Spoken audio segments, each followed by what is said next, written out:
Maligayang pagdating sa aking munting paraiso.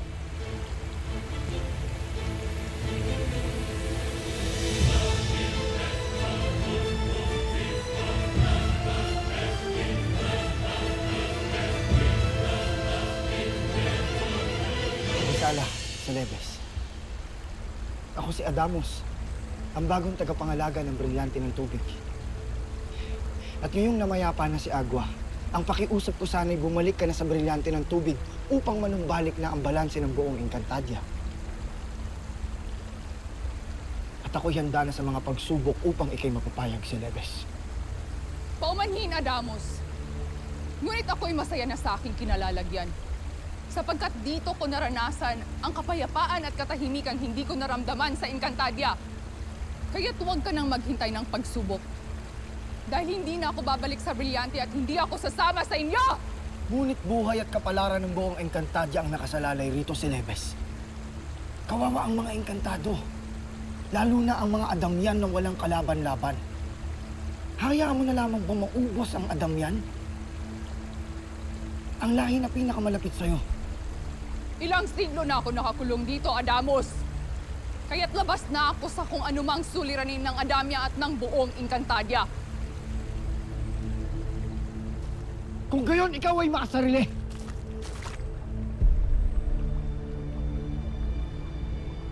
At ikay isang hambog na nilalang! Ang lakas ng loob mong sabihin ako'y makasarili. Ang nais ko lang naman ay kapayapaan, ngunit ako'y iyong ginambala! Ikaw ang makasarili!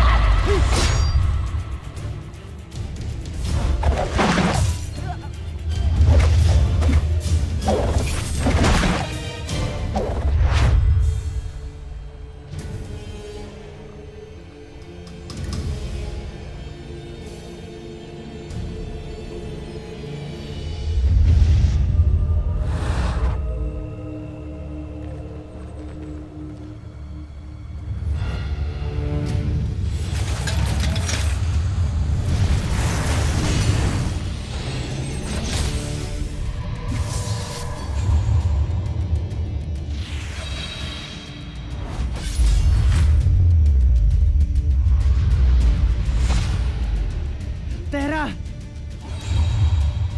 Natutumbasan mo ang aking husay. Kailangan. Umanda ka.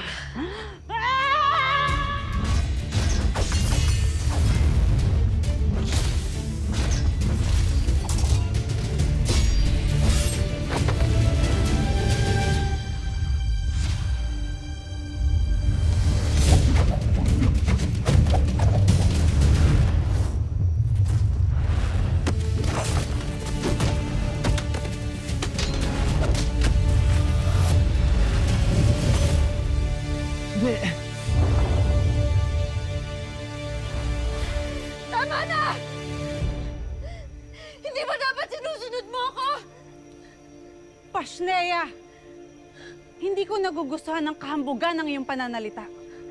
At ang tanging susundin ko lamang ay ang tagapangalaga ng brilyante ng lupa. Pero ako nga yun! Ako ang nakatakda na tagapangalaga ng brilyante ng lupa! Ito yung sagisag ko! Ang sagisag ng lupa na yan ay walang katuturan kung hindi mo mapapatunayan sa akin na karapat-dapat akong magpasakop sa'yo. Ngunit bakit nga ba ako magpapasakop sa'yo? Gayong dugo ng mahinang tao ang nananalaytay sa iyong mga ugat. Kanina ka pa! Huwag na huwag mong mamaliitin ang pagiging isang tao ko! At bakit hindi ko mamaliitin? Gayong ito ang dahilan kung bakit paulit-ulit kang lumalagapak sa lupa.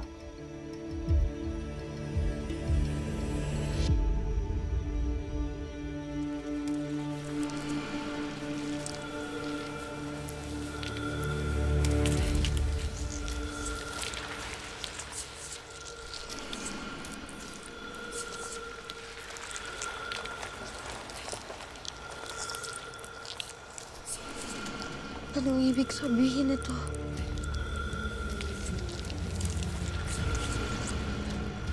Bakit parang nangungusap kayo sa akin?